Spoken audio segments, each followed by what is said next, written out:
자, 이번 시간에는 보리심 지키기에 대한 이야기를 하면서 중생이라고 하는 존재가 현재 어떤 상태에 있는가라고 하는 것에 대해서 윤회의 감옥이라고 하는 키워드를 가지고 이야기를 한번 해볼 거예요.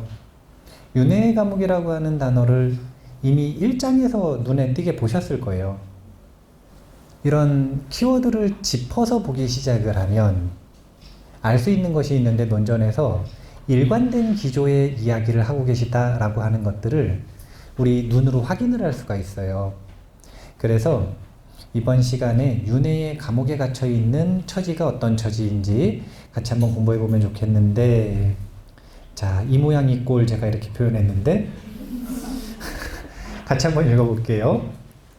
모든 중생들을 이롭게 하시는 헤아릴 수 없는 부처님들께서 지나가셨지만 내가 갖고 있는 업장 때문에 나는 구원의 대상이 되지 못했다네. 앞으로도 계속해서 지금처럼 행동한다면 나는 계속해서 악도에 태어나서 잘리고 베이는 온갖 고통을 겪게 될 것이네.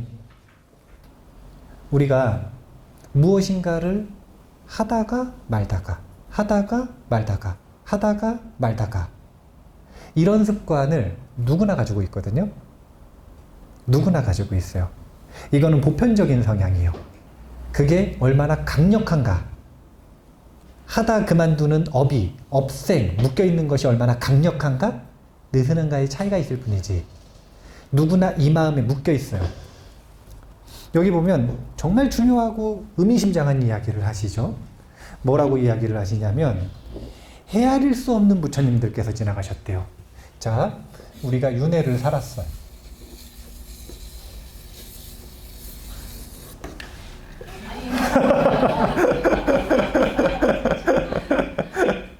우리가 무한한 윤회를 살았어요.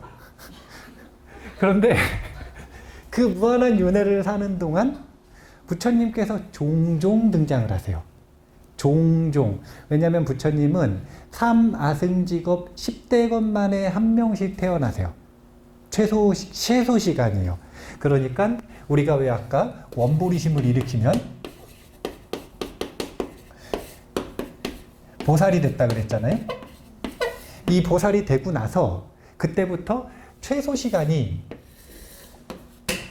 4아승직업 10대겁이라고 초기 불교에서는 얘기하고 대승불교에서는 1아승직업 빼줬어요. 그래서 3아승직업 10대겁이라고 표현을 해요. 그러면 이때 원보리심을 처음 일으키고 행보리심을 쭉 실천하는 기간이 4아승직업 10대겁의 수행을 하는 거예요. 행보리심을 실천하는 기간입니다. 그러니까 일단 첫 번째는 너무 급하게 마음먹지 않으셔도 돼요. 네, 어차피 오래 해야 되거든요. 그런데 우리가 무한한 윤회를 계속 이렇게 반복을 하는 동안 부처님들께서 종종 태어나신단 말이에요. 이렇게. 그렇게 무한한 부처님이 지나가셨어요. 그러면 우리는 무한한 삶을 사는 동안 개로 태어나서 부처님 본 적도 있고요. 아귀로 태어나가지고 귀신으로 부처님 본 적도 있고요. 천신으로 태어나서 부처님한테 공양 올린 적도 있고요. 인간 세상으로 태어나서도 남자로, 여자로, 동남, 동녀로, 노인으로 온갖 모습으로 부처님을 본 적이 있을 거란 말이에요. 그게 무한한 삶이라는 의미잖아요. 그런데 부처님을 직접 만나가지고 직강을 들었단 말이에요. 직강을. 근데 왜 아직도 이 모양이 이 꼴이냐 이거예요. 이걸 지금 질문을 하는 거거든요. 수많은 사람들이 뭐라고 생각을 하냐면 나는 왜 지금 이렇게 사는가? 내가 왜 지금 이 실력밖에 안 되는가? 내가 왜 지금 이것밖에 누리지 못하는가? 뭐 때문이라고 생각해요? 너 때문이라고 생각하잖아요. 세상 때문이라고. 그런데 분명히 우리는 수많은 기회를 만났다니까요. 부처님을 직접 뵙고 배울 수 있는 기회를 만났으면서도 그 기회를 왜 번번이 놓쳤느냐. 한번 생각해 보자는 거죠. 지금까지 단 한 번도 이 4아승직업 10대겁에 도전을 해본 적이 없을까요, 우리가? 예전에 원보리심 한 번이라도 안 일으켜봤을 것 같으세요? 안 일으켜본 분들은 여기 안 와요. 안 일으켜본 분들은 이 강의가 너무 재미없어요. 보리심을 안 일으켜봤던 사람은 이 강의가 너무 재미없어. 그리고 재미만 없는 줄 아세요? 이해가 안 되는 것뿐만이 아니라 마음에서 강렬한 저항이 생깁니다. 제가 가지고 있는 이 단행본 책들 중에서 제가 제일 좋아하는 책은 굿바이 분노예요. 근데 제일 화를 많이 내는, 비난을 많이 받은, 저항심이 강력하게 일어나는 책이 굿바이 분노입니다. 뭐라고 하기 때문이냐면 세상에는 정당한 분노는 단 하나도 없다. 그 말만으로 벌써 저는 욕을 많이 먹어요. 보리심이라고 하는 건 엄청난 저항을 일으킵니다. 이기심으로부터. 자, 왜 수없이 많은 그 기회가 있었음에도 우리는 지금, 발심을 했었음에도 불구하고 왜 우리는 지금, 발심하고 나서 어쩌면 1 아승직업을 수행했을 수도 있고, 어쩌면 한 반 정도 했을 수도 있고, 어쩌면 3 아승직업을 수행을 했을 수도 있어요. 어쩌면 4 아승직업 했는데 실력이 안 돼서 조금 더 해야 되는데 중간에 그만뒀을 수도 있어요. 근데 중요한 건 결국은 불퇴전이라고 하는데 이르기 전에는 전부 포기하면 제로로 돌아가는 거예요. 그래서 불퇴전이라는 단어를 불교에서는 그렇게 중요시 여기는 겁니다. 왜 도대체 불퇴전 이러느냐? 불퇴전이라고 하는 보살 7지라고도 하고 보살 8지라고도 표현을 하는데 해석마다 다른데, 이 보살 7지, 8지까지 오르지 못하면 그러면 언제든지 마음은 중생심으로 돌아갑니다. 뭐가 남아있는 거냐면 이기의 뿌리가 아주 강력하게 남아있어요. 다만 지금 마음이 자비와 지혜의 힘이 강력하기 때문에 숨어있을 뿐이지, 이것을 뿌리 뽑아내기 전까지는 불퇴전에 이르지 못합니다. 그래서 우리가 여기까지만 도착하면 그 다음부터는 가는 건데, 쭉 가가지고 성불하지 않는 보살님들로 살든 성불 못하는 존재들이 있어. 세상에 성불 못하는 존재가 있을까요, 없을까요? 개는 성불할 수 있어요, 없어요? 유명한 화두죠? 개에게는 불성이 있습니까? 있는 줄 알았는데 조주 스님이 없다 그랬어요. 무! 그래서 화두예요. 부처님은 개에게 불성이 있다고 그랬는데 조주 스님은 왜 개에게 불성이 없다 그랬을까? 개에게도 불성이 있어요. 부처님은 입보살행론에 나중에 보시면 아시겠지만 파리도 성불할 수 있다고 합니다. 성불할 수 있어요. 그런데 성불할 수 없는 존재가 있어요. 그 중에 대표적인 게 지장보살이에요. 지장보살은 성불 못하셔. 절대로 못하셔. 왜냐면 지장보살은 지옥 중생이 다 성불하면 본인 성불하겠다 그랬거든요. 지장보살처럼 대보살로 살아가든 아니면 성불해서 살아가든 할 수 있는 게 바로 불퇴전이라고 하는 기준입니다. 왜 도대체 우리는 여기를 뛰어넘지 못하고 지금 이 모양 이 꼴이냐? 이것을 질문하고 있는 게 이 부분입니다. 내가 갖고 있는 업장 때문에 나는 구원의 대상이 되지 못했다네. 그 업장, 그걸 이기심이라 그러는 거예요. 앞으로도 계속해서 지금처럼 행동한다면, 이기심으로 살아간다면 나는 계속해서 악도에 태어나서 잘리고 베이는 온갖 고통을 겪게 될 것이네. 법인을 공부하면서 알게 된 사실이 있는데, 법인이라고 하는 건, 자, 무슨 장학재단, 공익법인을 만들었어요. 그러니까 장학재단 붓다스쿨을 만든 거예요. 그러면 이 붓다스쿨이라고 하는 법인은 사람이에요, 사람이 아니에요? 그런데 인격을 주는 겁니다. 하나의 사람으로. 그러면 이 인격은 뭘 근거로 준 것이냐? 우리의 육체의 수명을 가지고 육체를 가지고 있는 인간을 만든 게 아니라 법, 정관이라고 하는 것과 그 목적과 운영 수칙을 법으로 해서, 이게 법이에요. 그렇게 하겠다라고 하는 이 정해진 법을 바탕으로 해서 인격을 형성해 주는 겁니다. 이 얘기를 왜 하냐면 마치 뭐와 같은 거냐면 자, 누구를 해볼까요? 아까 희음 했으니까 이번에는 승혜. 승혜가 있어요. 자, 승혜는 이름이 김효신이라. 맞나요, 김효신? 네. 그래가지고 틀렸는 줄 알고 지금. 자, 김효신이 승혜가 됐어요. 이거는 지금 뭐가 바뀐 거죠?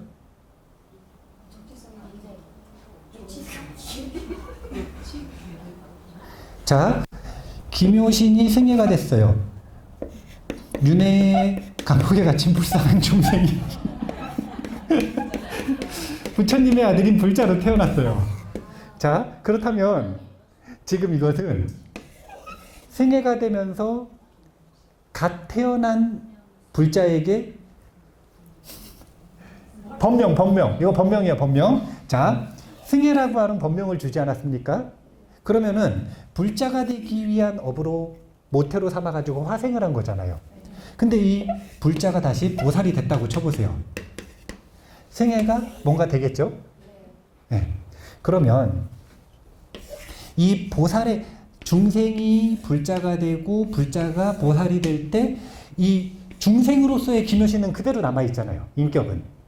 그런데 그 위에다가 어떤 특정한 법이 더해져서 제2 캐릭터, 제3 캐릭터가 지금 생기는 거예요. 제2의 인격, 제3의 인격이 생기는 겁니다. 이게 마치 뭐와 유사한 거냐면 법인격하고 아주 유사한 건데 그러면 뭐가 바뀌느냐 이거예요. 중생이든 불자든 뭘 추구하냐면 이기를 추구한다는 거예요. 중생이 염치 없이 자신의 이익을 위해서 아주 낯이 두꺼운 행동을 해요. 자연스러워요, 부자연스러워요? 자연스러운 일이라는 거예요. 그게 뭐가 문제냐 이거예요. 중생이라는 존재는 사익을 추구하는 게 너무 당연한데 본인의 생존을 위해서 못할 게 뭐가 있어요? 이거 부정할 수 있나요? 누구도 부정하지 못해요. 이거는 자연계에 너무 당연한 이친 거예요. 그런데 이 중생이 불자로 태어나면 제약이 생기는 거라. 뭐든지 나를 위해서 하지를 못하게 돼요. 몇 가지 제약이 걸리냐면 5가지. 불살생, 불투도, 불싸움, 불망어, 불음주라고 하는 이 5가지 양심의 제약이 추가가 되는 거예요. 이걸 추구한 이유는 너무 단순해요. 이거 없이는 원하는 이익이 자신의 이익도 성취하지 못하고 행복도 성취하지 못하니까 방법을 교정해 주신 거라. 그게 불자의 법입니다. 그런데 중생과 불자와 보살을 왜 도대체 격이 다르게 보느냐. 여기까지는 반칙을 해서 이기를 추구하든 올바른 방법으로 이기를 추구하든 결국은 뭘 추구하는 거냐면 이기를 추구하는 거예요. 그러니까 내 이익을 추구하는 게 잘못이 아니라 뭐냐면 나만의 이익을 추구한다는 게 잘못인 거예요. 그러니까 잘못이라는 게 아니라 다른 점이라는 거예요. 여기까지는 오직 나만의 이익을 추구한다. 그런데 보살은 나의 이익을 나의 이익, 사익, 개인의 이익, 나의 이익을 추구 안 하는 게 아니라 나는 일체 중생이라고 하는 것의 일부일 뿐이라.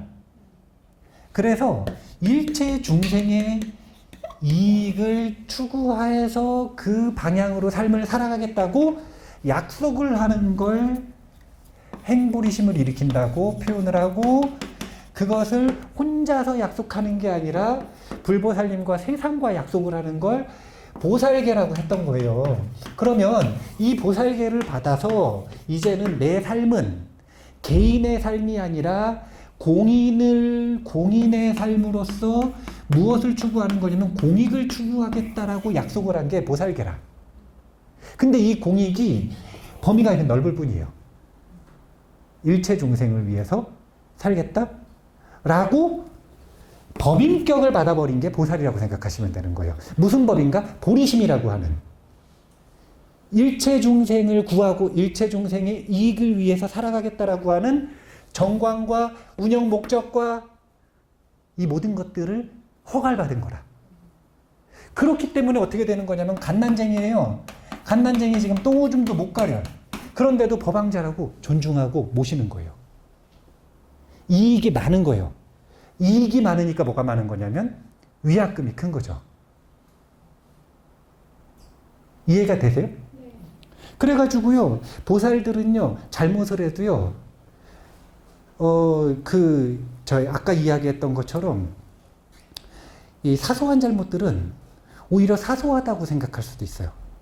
마치 이 법왕자가 무엇인가 잘못을 했을 때, 예를 들면은 이제 아까 똥오줌을 못 가린다 그랬으니까 갓난쟁이가 조금 컸는데 계속 똥오줌을 못 가려. 그러면 왕자님은 맞아요, 안 맞아요? 왕자님이 무서운 거예요? 왕자님 뒤에 있는 분들이 무서운 거예요? 이유가 무엇이든 상관없이 보살이라고 하는 존재가 이렇게 이제는 뭐가 된 거냐면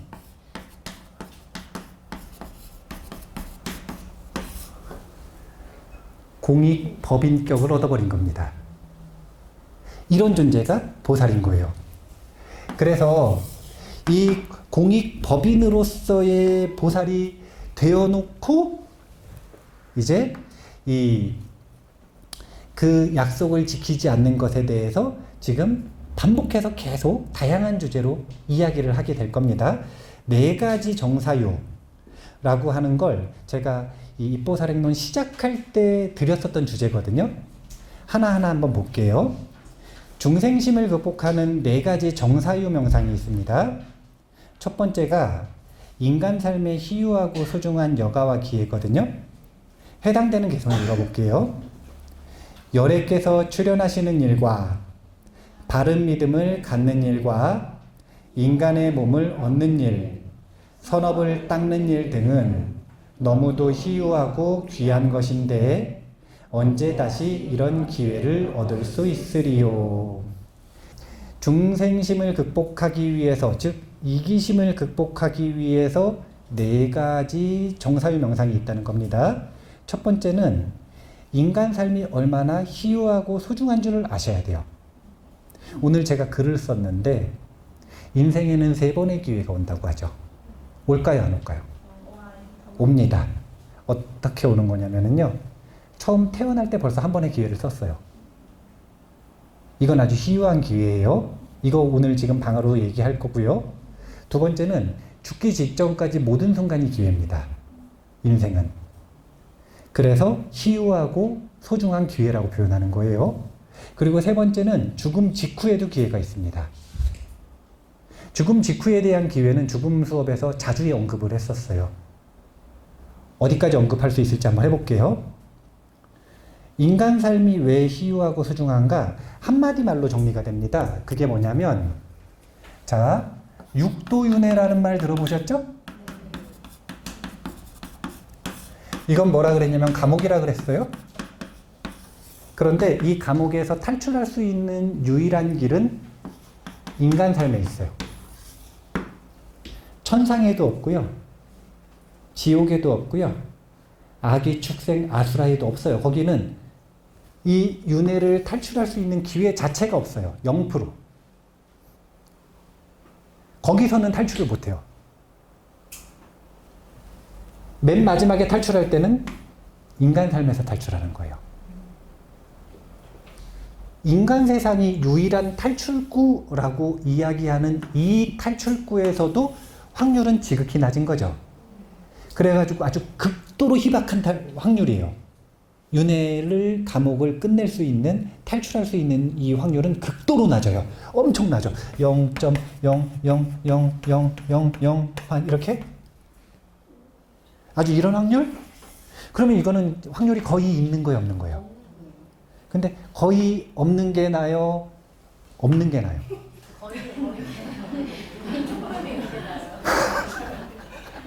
거의 없는 게 나아요? 아니면 그냥 아예 없는 게 나아요? 지금 그 차이를 뭐라고 얘기하신 거냐면 인간 삶의 희유하고 소중한 여가와 기회 이렇게 얘기하신 거예요. 그게 뭐 거대한 확률은 아니라 거대한 확률은 아닌데 바늘구멍만큼도 없느냐? 바늘구멍조차 없느냐? 바늘구멍만큼도 없느냐? 바늘구멍조차 없느냐? 이게 자신이 얼마나 불만족스러운 것이 가득한 윤회에 갇혀있다, 감옥에 갇혀있는 것이다 라고 하는 강렬한 자각을 가지고 있느냐에 따라 누군가에게는 엄청 간절한 확률이 되는 것이고 누군가는 이거 별것도 아니네 이렇게 되는 거고요. 누군가에게는 이것이 너무 중요한 거예요. 그리고 이것을 중요하게 여기는 그 마음을 뭐라고 하는 거냐면 수행에 대한 간절함이라고 하는 거고 그 수행에 대한 진지함과 간절함을 만드는 게 이 첫 번째 주제 인간 삶의 희유하고 소중한 여가와 기회라고 하는 이 주제에 대한 정사유 명상입니다. 인간 삶의 희유하고 소중한 여가와 기회는 내가 얼마나 희유하고 소중한 기회를 가지고 있는지 낭비하고 있는지 끊임없이 점검해보는 자기 점검의 주제가 되어야 되거든요. 그래야 뭐가 생기는 거냐면 간절함이 생기는 겁니다. 간절함은 어느 날 갑자기 하늘에서 뚝딱 떨어지는 게 아니에요. 자기가 만드는 거죠. 같이 읽어볼까요? 비록 오늘은 병 없이 건강하고 먹을 것이 있고 역경이 없다고 하더라도 삶은 순식간에 바뀔 수 있으며 내 몸은 한순간에 그림자와 같은 것이라네. 이게 죽음과 무상인데 이번에는 윤회의 그래프를 다르게 그려볼게요. 제가 지금 이거는 수직 그래프를 그렸는데 수직이 아니라 수평 그래프를 그렸는데 이번엔 2차원으로 그리겠어요. 시간, 수준. 자, 윤회 세계는 지옥악의 축생, 인간, 아수라, 천상 이런 수준으로 나눠져 있다고 보시면 돼요. 사실은 저는 인간, 아수라, 천상 이렇게 안 하고 원래는 아수라, 인간, 천상 이렇게 얘기를 하는데 근데 그래도 아수라들이 천신인데 예. 그래도 아수라들이 영광을 누리니까 인간보다 수준이 좀 높다 이렇게 그냥 평가를 해주겠어요. 그러면 이 세계는 무엇에 의해서 결정되는가? 지옥, 악귀, 축생, 아수라 해버렸네. 인간, 천상. 이 세계는 무엇에 의해서 결정되는가? 자신의 현재 의식 상태에 의해서 결정된다. 이렇게 보시면 돼요. 악귀는 아까 이야기했던 것처럼 탐욕, 축생은 우치, 아수라는 분노, 진심, 탐진치가 종합 선물 세트로 있는 백화점이면 지옥, 인간은 선악 반반, 천상은 반반을 넘어선 거죠. 그냥 이 마음의 줄다리기입니다. 내 마음이 선한 마음의 흐름이 더 강한가? 탐진치의 흐름이 더 강한가? 탐진치의 흐름이 강하다 못해서 탐욕이 아주 강력하게 사로잡혀 있는가? 자긴 몰라요. 똥 묻은 사람은 똥 냄새가 안 나거든요. 주변 사람이 알아요. 주변 사람이. 내가 가면은 분위기가 이상해지고 다 피해. 아수라 같은 사람이라는 뜻이거든요. 눈치를 빠르게 채셔야 돼. 다른 사람들이 나를 자꾸 피해. 그러면 내가 아수라 같은 사람이구나. 이 의식 수준에 따라서 세계가 결정되는 거였어요. 그런데 우리의 무한한 삶이라고 하는 게 어떤 식이었냐면 이런 식이라. 이게 복진 타락을 반복하는 거예요. 진짜 우연한 기회에 복을 얻어가지고 위로 올라갔다가 타락했다가 올라갔다가 타락했다가 올라갔다가 타락했다가 올라갔다가 타락했다가 자, 이 얘기를 왜 하느냐? 여기서 인간 삶에 희유하고 소중한 기회를 얻었다는 건 요 위에 두 개를 얻은 거 아닙니까? 천상의 영광같이 아주 좋은 인간 삶을 누리고 있든 아니면 여기서 정말 우연히 올라와서 그러면 삶이 그렇게 좋지는 않거든요. 인간 삶의 안 좋은 조건에서 지금 힘들게 살고 있든 상관없이 자기가 지금 안 좋아요, 조건이. 그러면 여기서 올라온 사람이다. 그래서 과거에 복이 적으니까 지금 안 좋은 조건에 있는 거예요. 나는 태어나자마자 좋은 조건에서 자라났어요. 천상에서 내려오신 분들이요. 천상에서 내려와서 좋게 살든 여기서 올라가가지고 안 좋게 살든 상관없이 분명한 건 여기 이 지점 요층이 윤회를 탈출하는 유일한 기회인데 그것을 뭐 때문에 놓치고 있느냐. 첫 번째는 오늘 병 없이 건강하고 먹을 것이 있어요. 역경이 없어요. 이게 뭐냐면 아쉬운 게 없다는 거죠. 주로 이런 분들은 누구냐면 천상에서 내려오신 분들. 두 번째는 마두카타에게 장자가 이 보시공덕을 쌓을 걸 권하지 않습니까? 그러니까 뭐라고 대번에 얘기하냐면 그럼 보시공향은 있으신 분들 원래 하시는 거 아닙니까? 저희같이 하루 벌어 먹고 사는 사람들이 당장 먹을 것도 없는데 무슨 보시공덕을 쌓습니까? 자, 생각해 보세요. 보시공덕을 쌓을 여력이 안 돼요. 시간이 있어요, 없어요? 그럼 수행하라 그러면 그건 더 할 수 있어요, 없어요? 아무것도 못하죠. 조건이 안 좋아서 못하겠다고 말하시는 분들이나 아쉬운 게 없어가지고 안 하는 분들이나 이분들이 둘 다 지금 뭘 하고 있는 거냐면 희유하고 소중한 인간 삶을 낭비하고 있는 거예요. 그런데 이 상황은 언제든지 변할 수 있다. 죽음과 무상이라고 하는 게 두 번째 주제예요. 사실은 죽음이라는 것과 무상이라고 하는 건 같은 말이라. 이 두 가지는 같은 말이에요. 죽음은 뭐가 변한 거예요? 생이 변한 게 사잖아요. 그래서 사람들은 죽음이 좋아요, 싫어요? 그러면 죽음을 싫어하는 사람들이 삶이 끊임없이 변하는 걸 좋아할까요, 안 좋아할까요? 안 좋아하죠. 삶이 변한다는 건 무슨 뜻이에요? 지금 건강한데 안 건강해진다는 뜻이고요. 지금 젊은데 늙는다는 뜻이잖아요. 지금 좋은 조건인데 안 좋은 조건이 온다는 거잖아요. 그걸 누가 좋아해요? 그런데 세상이 죽음과 무상이 진리라는 거예요. 진리라는 건 무슨 철학적인 걸 얘기하는 게 아니라 세상이 이렇게 돌아간다는 거예요. 한순간도 멈추지 않고 끊임없이 흘러내리는 폭포수처럼 그렇게 삶은 계속 변합니다.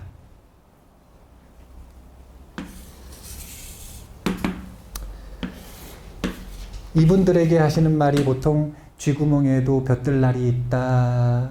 이런 무상의 언어가 있죠. 이분들은 조심하셔야 돼요. 그렇게 살다가 복진 타락한다. 이런 말이 있는 거죠. 무상이 누구에게 더 무서운 거냐면요. 이분들에게는 무상이 무섭지 않습니다. 삶이 변해야 되잖아요. 변화를 기다리고 있죠. 그런데 이분들은 변화가 두렵습니다. 그래서 무상을 천신들이 그렇게 두려워하는 거예요. 천신들이 도대체 왜 법구경 이야기 속에 보면 목숨 걸고 공덕을 지으려고 하느냐? 거짓말을 하고 반칙을 해서라도 공덕을 지으려고 하느냐? 그건 다름이 아니라 자신들은 계속 떨어지고 있다는 걸 알고 있기 때문에 그래요. 죽음과 무상이라고 하는 걸 공부할 때 뭐가 되는 거냐면 인간 삶의 기회를 살릴 수 있는 동기가 생기는 겁니다. 영원히 살 것처럼 생각을 하기 때문에 자기는 안 죽을 거라고 생각하기 때문에 자기에게 주어진 지금의 조건이 이어질 것이라고 착각하기 때문에 인간 삶의 희유한 기회를 낭비하고 있다. 그래서 제가 윤회는 감옥이다라고 하는 걸 분명하게 기억을 하셔야 된다라고 이야기하는 거예요. 자, 그 다음 카르마의 법칙인데요. 같이 읽어보겠습니다. 지금처럼 행동하면 틀림없이 인간으로 태어나지 못할 것이고 인간의 몸을 다시 얻지 못한다면 악업만 남아서 선업은 짓지 못하게 될 것이네. 선업을 지을 수 있는 이 좋은 기회에 내가 선업을 짓지 않는다면 악도의 고통으로 정신이 혼미할 때 그때서야 내가 무엇을 할 수 있겠는가. 선업은 아무것도 짓지 않으면서 악업만 쌓여가고 있으니 백천만억 겁을 지나는 동안 선취라는 말조차도 못 듣게 될 것이네. 여기까지 읽어볼까요? 그러므로 세존께서는 사람으로 태어나는 것은 큰 바다에 떠다니는 나무구멍에 눈먼 거북이가 목을 끼우는 것만큼이나 드물고 어려운 일이라 하셨네.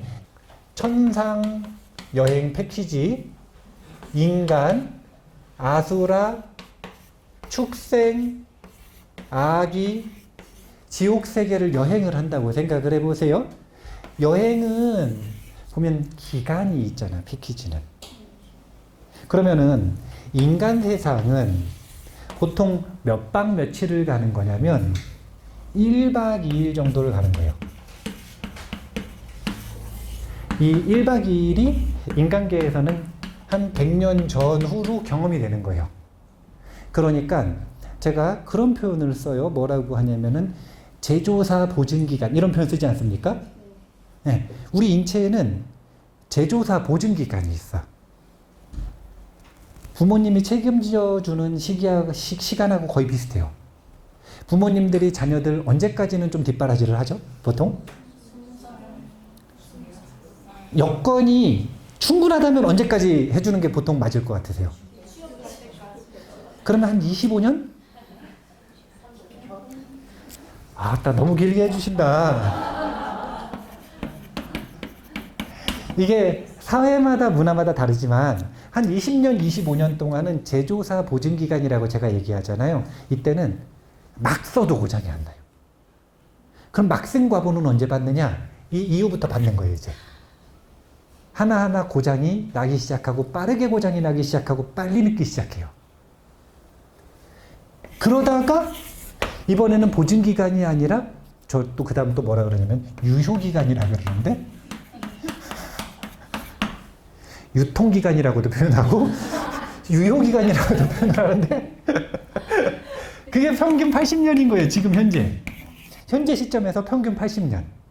이게 인간 삶이라고 하는 곳의 여행 패키지의 기간이라. 천상이 좋은 이유는 뭐냐면요, 기간이 길어요. 이 80년이 여기서는 하루. 그런데 이 하루가 천상 한층 올라갈 때마다 4배씩 늘어, 시간이. 그걸 기준으로 100년 정도를 사는데 4배씩 기간이 느는 거예요. 그러면 도대체 몇 년인 거예요? 그러니까 천상세계부터는 수명을 겁 단위로 따지는 거예요. 년 단위로 따지는 게 아니라 겁 단위로 따지기 시작하는 거예요. 그러니까 겁 단위로 살아가는 존재들이 우리 월 단위, 일 단위로 살아가는 존재들 보면 하루살이라고 하겠죠. 이런 걸 이해를 하셔야 돼. 천신들이 왜 우리한테 하루살이 같다 이러느냐, 기분 나빠하지 마시고, 그럴 수밖에 없죠. 겁 단위로 살아가는데. 그런데 겁 단위로 살아가는 게 좋아요, 안 좋아요? 자, 생각해보죠. 자, 80년을 살던 게 요즘에 100세 인생 이러지 않습니까? 이제 좀 있으면 120세 인생 된대요. 좋아요, 안 좋아요? 좋으려면 조건이 있어야겠죠. 첫 번째는 청년 같은 컨디션을 유지할 수 있다면. 그럼 좋아요, 안 좋아요? 그거 말고 빈곤에서 벗어나 있다면. 좋아요, 안 좋아요? 이게 지금 다 뭐냐면은요, 천상의 영광 흉내낸 거거든요. 천상의 영광 4가지가 인간이 제일 좋아하는 4가지예요. 그래서 불자들이 그렇게 천상을 가고 싶어 하는 거예요. 거기에는 외모부터 시작해서 모든 조건들과 뭐가 있냐면 쾌락이 있어, 쾌락. 우리가 그렇게 좋아하는, 갖고 싶어 하는 그 모든 쾌락들이 천상 흉내낸 거거든요. 여기는 값을 지불할 것도 없어. 환희동산이라는 데가 있어요.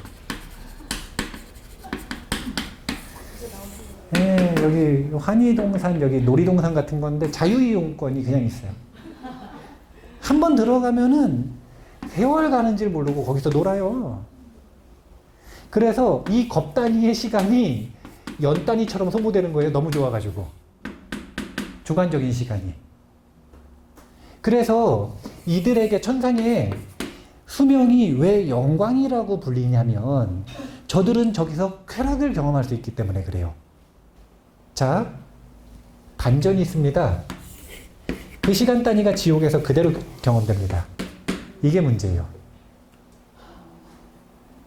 여기도 수명이 겁단이에요. 그러면 이 긴 수명이 여기서는 영광이에요, 고통이에요? 왜냐면 그 천상에서 누리는 지극한 쾌락의 정반대에 있는 지독한 고통이 지옥에서는 일상이거든요. 그리고 여기는 환희동산을 자유롭게 드나드는 그런 권리가 없어요. 여기는 갇혀 있어요. 자기가 쉴 권리도 없어요. 그게 무간지옥이라. 자, 생각을 해보세요. 가장 고통스러워요. 얼마나 고통스럽냐면 제가 여기 손을 다쳤는데 개한테 물렸어요.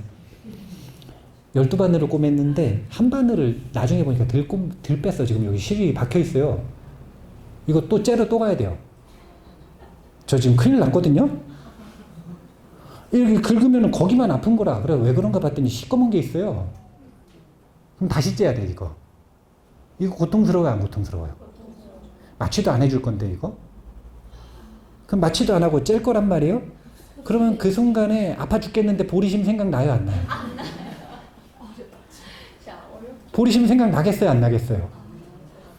여기 요만한 거 조금 째는데도 그렇죠? 그러면 온몸을 찢고 베는데 그 지독한 고통이 있는 지옥에서 보리심은커녕 선한 생각 하나가 날 수가 있겠어요, 없겠어요? 없겠죠? 이게 지옥의 무서움이에요. 첫 번째로는 그 고통의 유효기간이 너무 길고요. 그리고 그 기간 내내 생각이 난다면 무슨 생각만 하겠어? 그 고통스러운데. 욕만 나오겠지. 그러면 안 그래도 악업 때문에 여기 왔는데 계속 기간 내내 악업만 계속 짓는 거라. 그래서 지옥은 한 번 들어가면 나올 수가 없어요. 천상은 복진 타락이라도 해주지. 지옥은 자기들한테 한번 봐보세요.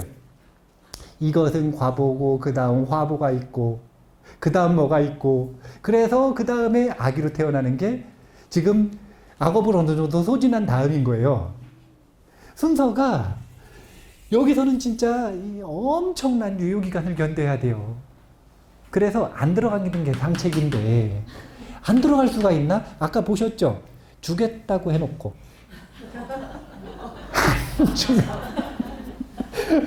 그 마음이 열매를 맺는 순간 아기에 태어났어요. 아기에만 태어나도 배가 이만한데 목구멍이 요만하다 그랬잖아요. 배가 이만하면 배가 요만한 사람보다 이만큼 넓이만큼 더 배고픈 거예요. 그런데 목구멍이 요만해가지고요 삼킬 수가 없어. 근데 삼키는데 아기는 진짜 불쌍해요. 목구멍이 작은데 거기에 목구멍 살갗이 있을 거 아니에요, 안에?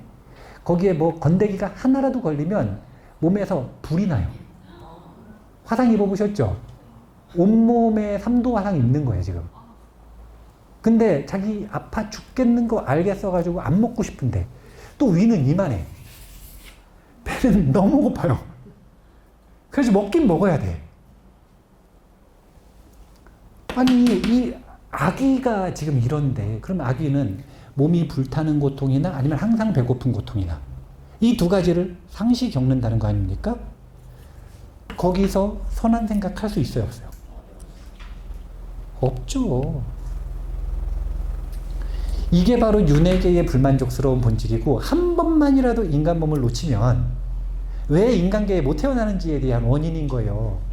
인간은 이 다른 모든 세계에 비해서 진짜 하루살이처럼 수명이 짧아요.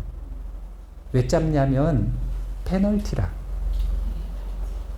무슨 페널티냐면요 유일한 기회가 주어진 페널티. 윤회의 감옥 속에서 유일한 기회를 주어졌어요. 그렇기 때문에 짧은 거예요. 그런데 무한한 세월을 반복하다가 맹구 우목이라 그랬단 말이요.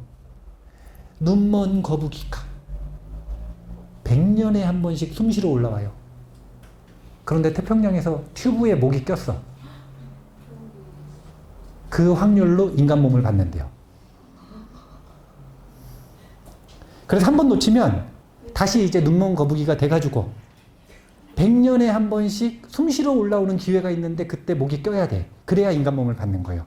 그럼 그 전까지는 뭐 하는 거예요? 고통을 겪는 거죠.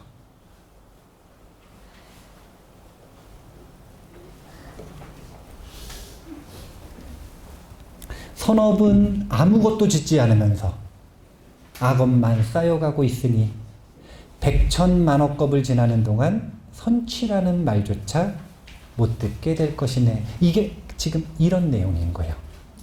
윤회계의 불만족스러운 본질, 이게 마지막 네 번째입니다. 네 번째 주제. 같이 읽어볼게요. 한순간에 지은 악행으로도 일겁 동안 무간지옥에 머물게 된다고 하는데 무시이래로 윤회하면서 악행을 지어온 이들이 어떻게 선취에 태어날 수 있겠는가? 그처럼 고통을 겪으면서도 아직 악취에서 벗어나지 못하는 것은 그 고통을 겪는 동안에도 다른 악업을 계속 짓기 때문이라네. 정신이 그냥 죽어버리는 거예요. 가장 극중한 악업. 의식의 수준을 제로에 가깝게 만드는 것. 가장 진화의 밑바닥으로 떨어지는 것. 고통을 줘서 정신을 말살시키는 겁니다. 이게 무간지옥의 형벌인 거예요. 보리심은 그냥 내가 행복하고 세상에게 이익이 되는 마음과 행동 방식을 익히라는 것일 뿐이에요. 이거는 종교적인 게 아니라 얼마나 인성교육적입니까? 인성교육. 방일에 대한 경고를 5가지를 합니다. 선을 닦지 않으면 실로 어리석은 일이고 죽을 때에 근심과 고통이 생긴다까지 한번 같이 읽어볼게요. 이렇게 얻기 어려운 인간의 몸을 얻고서도 스스로 선업을 실천하며 길들이지 않는다면 이보다 더 큰 기만이 어디 있으며 이보다 더 큰 어리석음이 어디 있겠는가. 만일 이것을 알고서도 어리석어 게으름을 피우며 선업을 짓지 않는다면 죽음의 징후가 나타날 때에 크나큰 근심과 고통을 받게 될 것이네. 뒤에도 좀 더 읽을까요? 후세에 나쁜 과보를 받는다.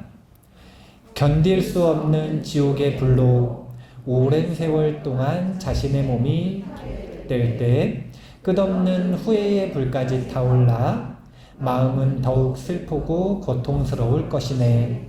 매우 얻기 어려운 이익을 얻을 수 있는 곳에 다행히 태어나게 된 것을 스스로 잘 알면서도 또다시 지옥에 끌려가게 된다면 마치 마술에 걸려 정신이 혼미한 사람처럼 이러한 실상에 대해 바르게 생각하지도 못하고 무엇이 미혹인지도 알지 못하며 자기 마음속에 무엇이 있는지도 모르게 될 것이네. 지금 계속 경고를 하는 것입니다. 인간 삶의 소중한 기회를 낭비하면 된다는 건가요? 안 된다는 건가요? 버리면 된다는 건가요? 안 된다는 건가요? 잃어버리면 된다는 건가요? 안 된다는 건가요? 안 돼요. 자동차 열쇠만 잃어버리면 안 되는 게 아니라 집 비밀번호만 잃어버리면 안 되는 게 아니라 아니 집 비밀번호 잃어버리는 게 무서운 일이에요. 아니면은 인간 삶의 소중한 기회 이 사실을 잃어버리는 게 무서운 일이에요. 우리는 안심에 있을 때가 아니에요. 안심은 언제 하는 거냐면 감옥에서 벗어난 다음에 하는 거예요. 입보살행론 읽어보시면 되게 강한 어조가 많습니다. 틱낙한 스님은 그러지 않습니까? 분노는 적이래요. 아니면은 잘 보듬어줘야 되는 애기와 같대요. 애기와 같대요. 그래서 애기처럼 잘 돌봐주면 분노가 자비심으로 변한대요. 샨티데바 보살은 뭐라 그러냐면 분노는 나의 유일한 적, 주적이라고 얘기합니다. 분노와는 전쟁을 하는 것이지. 전쟁을 하는 태도로. 분노한테 지면서 수치스럽게 인욕하고 있는 것은 그것은 수치스러운 인욕이지. 쉽게 얘기하면 그렇게 살 거면 접시물에 코 박으라는 얘기예요. 샨티데바 보살의 어조가 이러해요. 뒤에 갈수록 더 강력합니다. 샨티데바 보살은 번뇌와는 전쟁을 하는 것이라고 얘기해요. 태도 자체가 전쟁을 하는 태도로 나를 세워서 이 번뇌와 맞상대를 해야 된다는 거예요. 그런 태도가 없었기 때문에, 그런 분심을 가지고 용맹스러움이 없었기 때문에 우리가 그동안 끊임없이 실패했다는 겁니다. 분노나 집착 등의 모든 적들에게는 손도 없고 발도 없고 용기도 지혜도 없는데 어찌하여 그들은 나를 노예처럼 부리는가? 그들이 내 마음속에 자리 잡고 희희낙낙거리며 나를 망치고 있는데도 그들에 대해 화도 내지 않고 참고 있으니 그런 나약한 인내는 수치스러운 일이라네.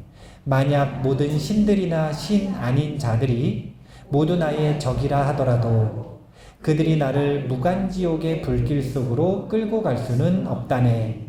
그러나 번뇌라는 이 막강한 적은 산 가운데 왕인 수미산도 다 태워 재도 남기지 않는 그 불 속으로 나를 한순간에 던져버린다네. 번뇌와는 공존할 수 없습니다. 분명하게 아셔야 돼요. 여유로운 때가 아니에요. 시간 얼마 안 남았어요. 몇 년이나 사실 것 같으세요? 남의 평판, 작은 이익, 자신이 좋아하는 선호, 불선호 이런 거 따질 데가 없어요. 윤회의 감옥에 갇혀서 가장 짧은 수명을 받는 희유한 이 기회를 얻은 이 순간에 그런 거 언제 따지고 있어요. 지금은 최우선 과제가 어떻게 탈출할까? 또는 지금 이번에 탈출 못하겠으면 어떻게 이 기회를 다시 받을까? 이것 말고는 아무것도 생각 안 해야 정상이라.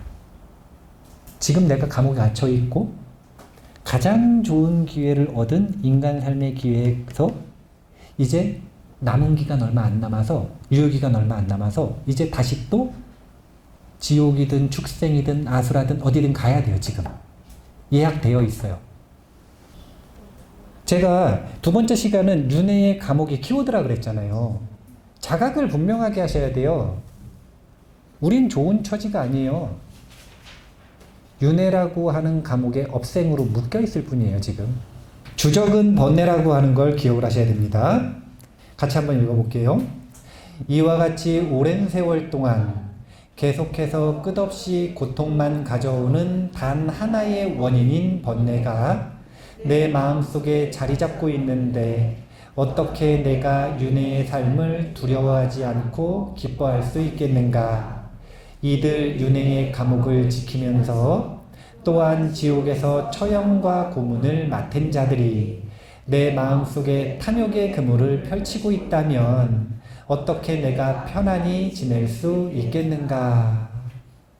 처음 수행을 시작한 발심한 이들에게 권고하는 권선의 글들을 보면 내 마음을 살피다가 내 마음에서 이만큼의 탐욕이라도 발견을 하거나 이만큼의 분노라도 발견을 하거나 이만큼의 어리석음이라도 발견을 하면 뭐라고 표현을 하냐면 머리에 붙은 불을 끄듯이 목에 감긴 뱀을 걷어내듯이 깜짝 놀라서 벌떡 일어나서 그 불을 꺼야 된다는 거예요.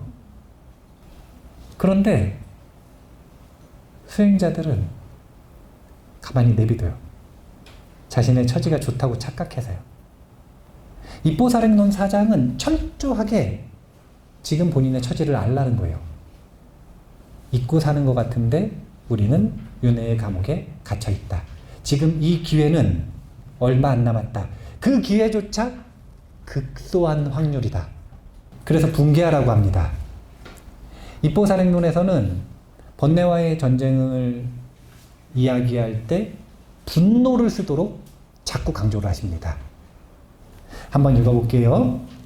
그러므로 나는 이와 같은 번뇌의 적을 완전히 소멸시킬 때까지 노력을 멈추지 않으며 일시적이고 작은 장애에도 붕괴하면서 저 오만한 적들을 다 소멸할 때까지 잠을 자지 않으리라.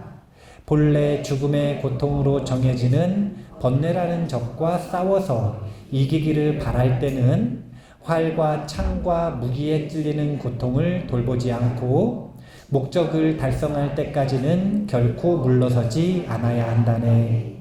나의 고통의 원인인 적, 번뇌와 싸워서 이기도록 하기 위해서는 지금 여러 가지 어려움에 부딪혔다 하더라도 귀찮아하거나 게으름 피워서는 안 된다는 것은 말할 것도 없다네.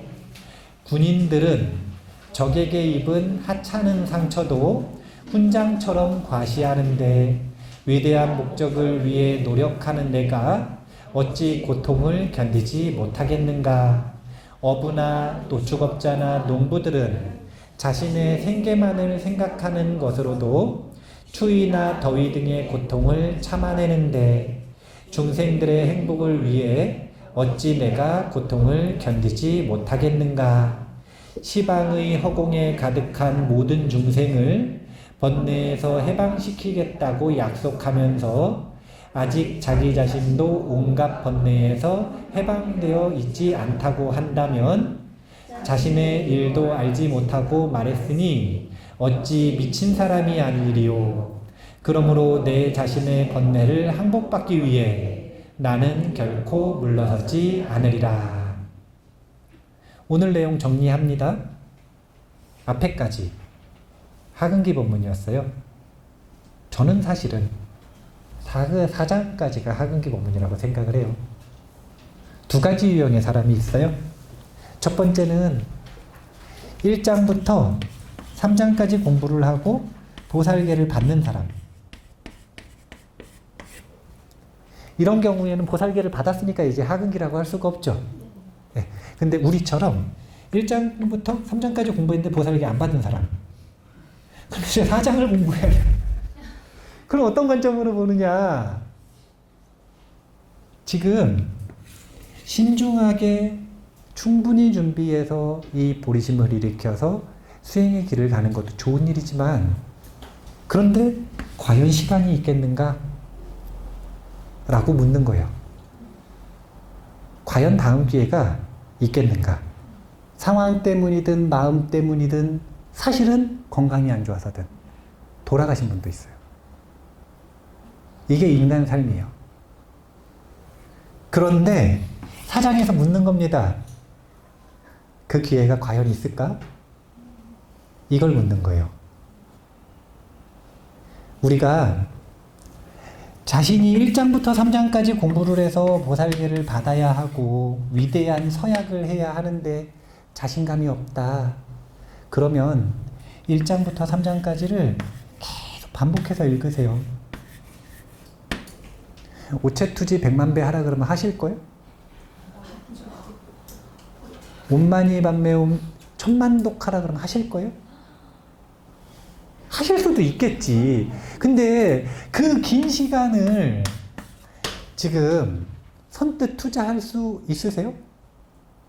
그러면 1장부터 3장까지의 내용이 기껏해야 100개송이 조금 넘는데 이 100개송이 넘는 이 내용은 100번, 1000번 읽을 수 있는 거 아닙니까? 나는 마음이 안 나가지고 자신감이 없어서 보살계를 못 받겠어요. 그러면 이거 외워버리시면 되잖아. 100개송밖에 안 되는 거.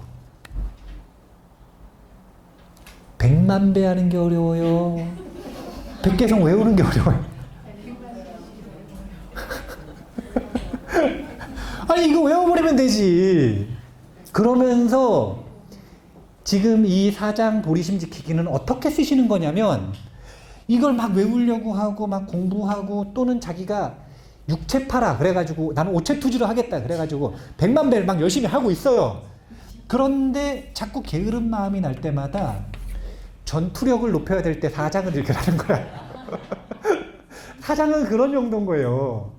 자꾸 왜 게을러지고 왜 의심이 생기고 왜 포기하고 싶고 왜 못하겠다고 중생심에 사로잡히느냐.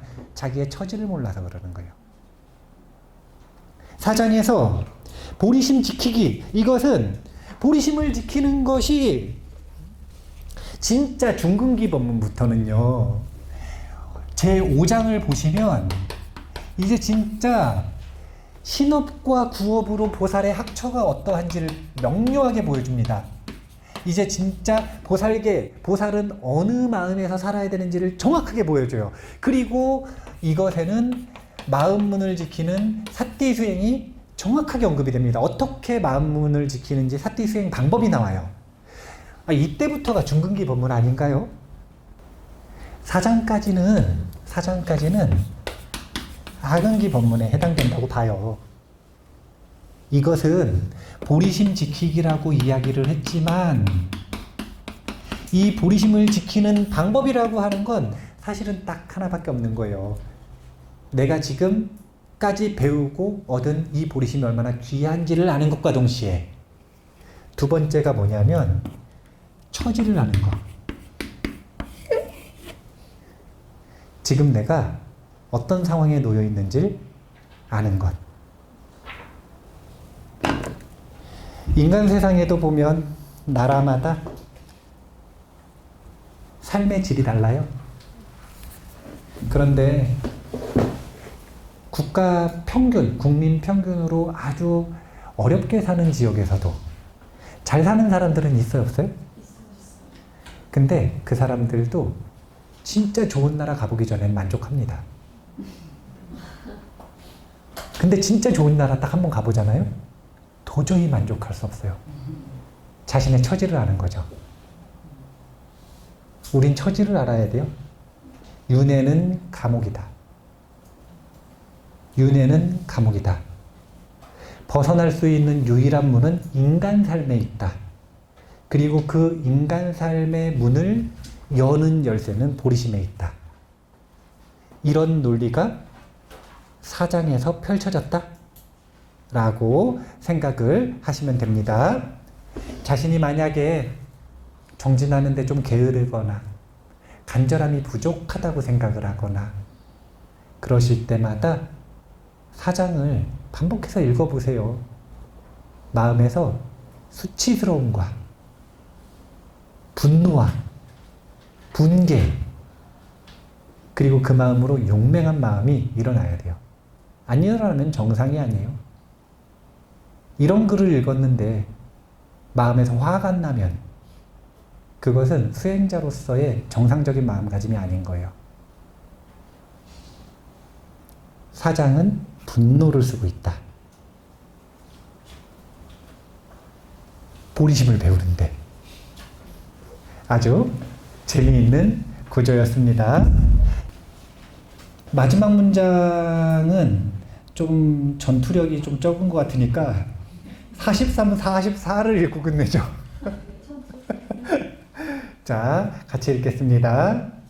이제 나는 큰 분심을 일으켜 끈질기게 번뇌와 싸우리니 이 원한도 번뇌처럼 보일지 모르나 이것은 번뇌를 파괴함으로 번뇌가 아니라네. 내가 불에 타서 죽는 일이 있더라도 목이 잘려 죽는 일이 있더라도 번뇌라고 하는 적에게는 결코 굴복하지 않으리라. 절대로 번뇌에게 굴복하지 않겠다. 이것이 불자를 넘어선 보살이라고 하는 수행자의 마음가짐이다. 라고 하는 것을 꼭 기억을 하시고 번뇌에게 굴복하지 않는 삶을 살아가시기 바랍니다. 자, 그러면 오늘 입보살행론 제4장 마치겠습니다. 감사합니다.